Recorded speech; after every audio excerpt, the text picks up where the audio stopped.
Putin va Zelenskiy uchrashuvi qachon o'tkazilishi aytildi. Tramp Eron bilan sulhni qachongacha uzaytirgani ma'lum bo'ldi. AQSh bilan sulh faqat Eronga qarshi blokada bekor qilingan taqdirdagina mantiqan to'g'ri bo'ladi.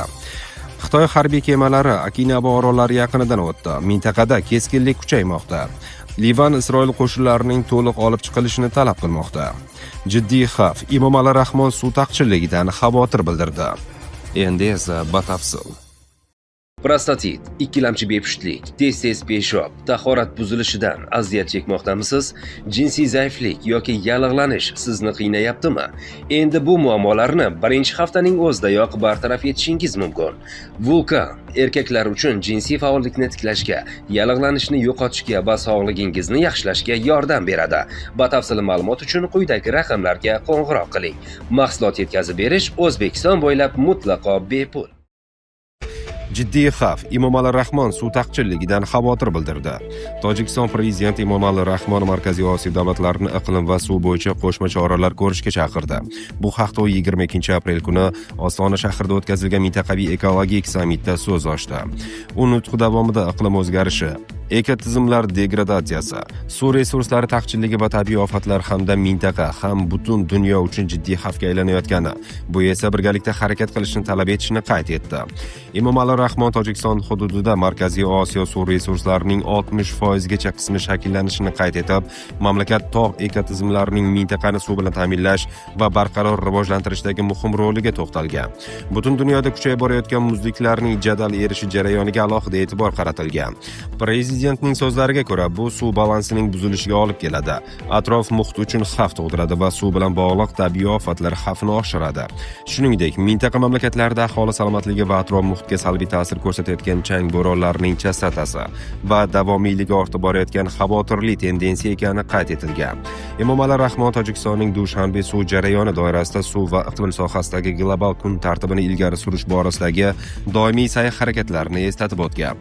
Hozirda suv barqaror rivojlanish uchun xalqaro harakatlar 10 yilligi to'g'risidagi BMT rezolyutsiyasi faol amalga oshirilayotgani aytilgan. Bizning ushbu va boshqa sa'y-harakatlarimiz tabiiy yashash muhitini himoya qilish va tabiatga ehtiyotkorona munosabatda bo'lishni ta'minlashga qaratilgan, deydi Emomali Rahmon.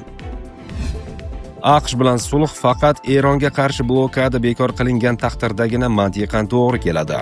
G'olibov: agar Hormuz bo'g'ozidagi Eron portlarining blokadasi davom etsa, AQSh va Eron o'rtasidagi sulh ma'nosiz bo'ladi. Eron parlament raisi Muhammad Bag'ir G'olibov bu haqda ijtimoiy tarmoqlarda yozdi. To'liq sulh faqat dengiz blokadasi va global iqtisodiyotni garovga olish bilan buzilmasa va Isroilning barcha jabhalarida urush qo'zg'atuvchi harakatlari to'xtatilsagina mantiqiy bo'ladi.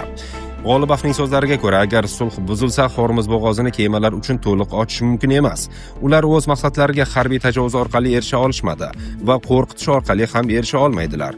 Oldinga siljishning yagona yo'li Eron xalqining huquqlarini tan olishdir, deya xulosa qildi G'olibov.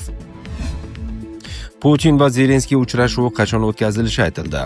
Rossiya prezidenti Vladimir Putin va Ukraina prezidenti Vladimir Zelenskiy o'rtasidagi uchrashuv faqat oldindan kelishuvlar tayyor bo'lgandagina o'tkazilishi mumkin. Bu haqda Rossiya prezidenti matbuot kotibi Dmitriy Peskov ma'lum qilgan.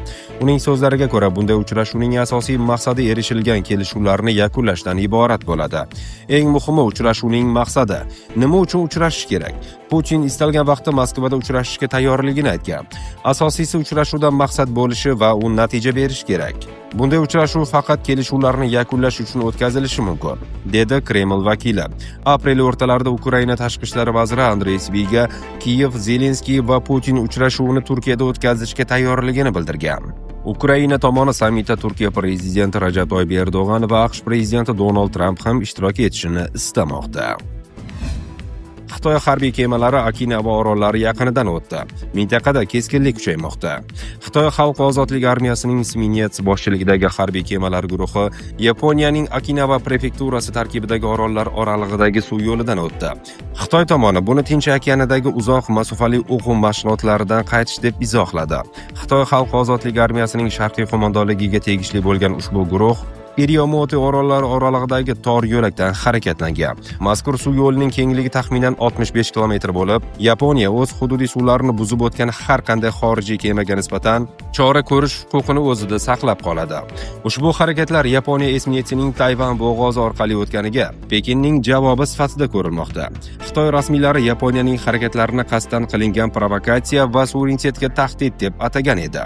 O'z navbatida mamlakat bosh vaziri Sanai Takaichi Xitoyning Tayvanga ehtimoliy hujumi Yaponiyaning harbiy javobiga sabab bo'lishi mumkinligini ta'kidlagan.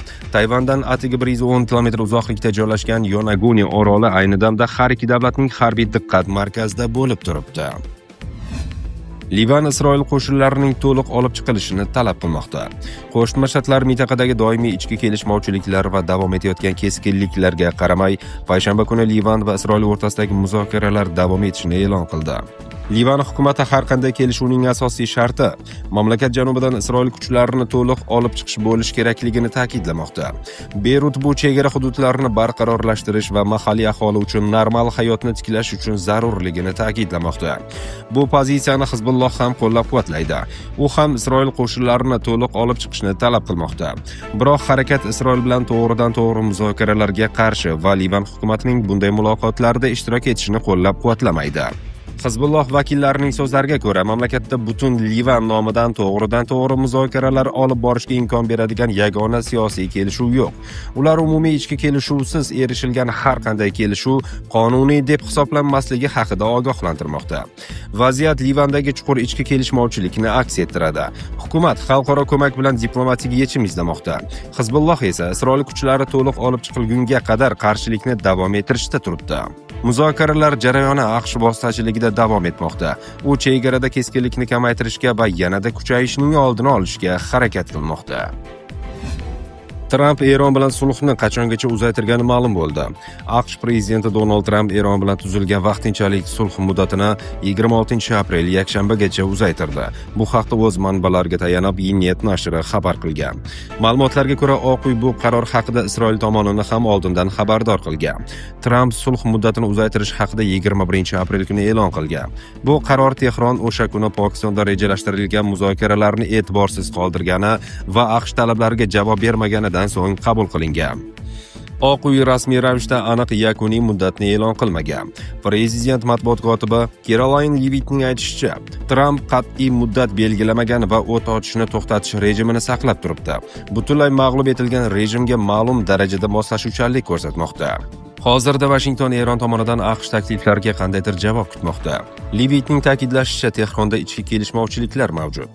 Ayonki, u yerda jiddiy ichki bo'linish bor. Hozir Eronda pragmatiklar va keskin siyosat tarafdorlari o'rtasida kurash ketmoqda. Prezident esa yagona va aniq javobni kutmoqda, degan Oq uy vakili.